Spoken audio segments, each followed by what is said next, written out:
உயர்ந்த பண்பாடும் உயர்ந்த நோக்கமும் உயர்ந்த சிந்தனையும் கொண்ட தமிழர்கள் ஒரு விலங்குக்கு அறிவு குறைஞ்சதுங்கிறதுக்காக தாழ்வுன்னு சொல்லாம அத்தினேன்னு பேர் வச்சாங்க. பாகற்காய் கசக்கும்னு உலகத்துக்கே தெரியும். கசக்கிற காய்க்கு கசப்பு காய்னு தமிழன் பேர் வைக்கல. வெள்ளைக்காரன் கடிச்சு பாக்குறான், கசக்குது, கசந்தோன்னு அவன் அப்படியே பேர் வச்சான் கசப்பு காய், ஆங்கிலத்தில் பிட்டர் கார்டுன்னு. ஆனா தமிழ் அதுக்கு பாகற்காய்னு பேர் வச்சேன். பாகுன்னா இனிப்பு, அற்றதுனா இல்ல அது இனிக்காது கசக்கும்னு சொல்லாமல் சொல்லி வைத்த உயர்ந்த சமூகம், உயர்ந்த நோக்கம், இந்த உலகத்துக்கே வீரமும் அறிவும் கடன் கொடுத்த தமிழ் சமூகம் இன்னைக்கு என்ன ஆகி தெரியுமா? கோட்டருக்கும் கோழி பிரியாணிக்கும் அடிமையாயிட்டான். 500 ரூபா 1000 ரூபா கொடுத்தா போதும், எதை பத்தியும் யோசிக்கிறது இல்லை.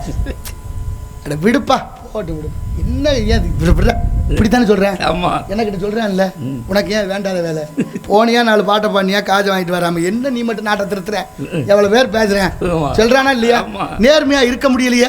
நேர்மையா இருந்தா என்ன சொல்றாங்க தெரியுமில்ல, பொழைக்க தெரியாதவன். என்ன மனுஷன் நீ, பொழைக்க தெரியும்.